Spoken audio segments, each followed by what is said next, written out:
Inyuma y'iminsi uri mu mirwano n'ingabo za FARDC zifatanyije n'indi mitwe bakorana nka FDLR, Mai Mai, SEDECO ndetse n'iyindi. Gufata Kicanga byahuriranye n'irindi tangazo rya M23, uwo mutwe umenyesha amahanga kutazakomeza kurebera jenoside imaze iminsi itegurwa, yatangiye gukorwa amahanga arebera. Guhera mu mpera za 2022, uyu mutwe wemeye kugenda uva mu duce tumwe na tumwe wari warafashe mu kubahiriza imyanzuro abakuru b'ibihugu by'akarere bafatiye Rwanda muri Angola. Gusa watanze integuza ko umunsi uzagabwaho ibitero n'ingabo za Kongo uzirwanaho. Leta ya Kongo ntiyemera ko irwana na M23, ahubwo imaze igihe ivuga ko yatewe n'ingabo z'u Rwanda nubwo rwakunze kubihakana mu buryo bweruye.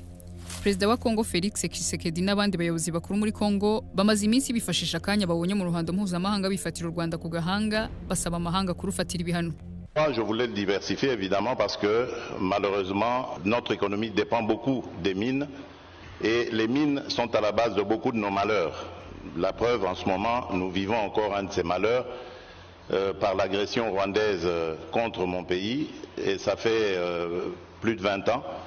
Je fais une parenthèse justement parce qu'il fallait que j'en parle. J'ai entendu beaucoup parler de l'agression russe en Ukraine, mais on oublie souvent celle qui a plus de 30 ans et qui est causée par un des voisins de la République démocratique du Congo. U Rwanda rwavuze kenshi ko ibibazo bya Kongo bireba Kongo y'ubwari nayo izabishakira umuti amahanga kaza afasha. We even try to explain almost on a regular basis how those people fighting there did not actually come from here.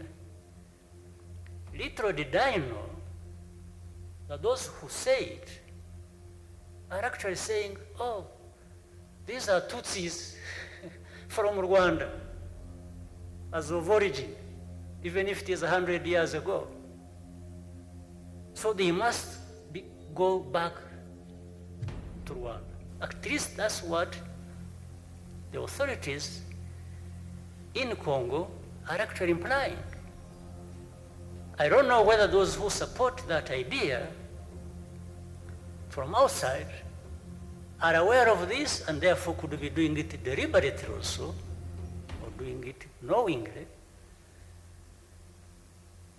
But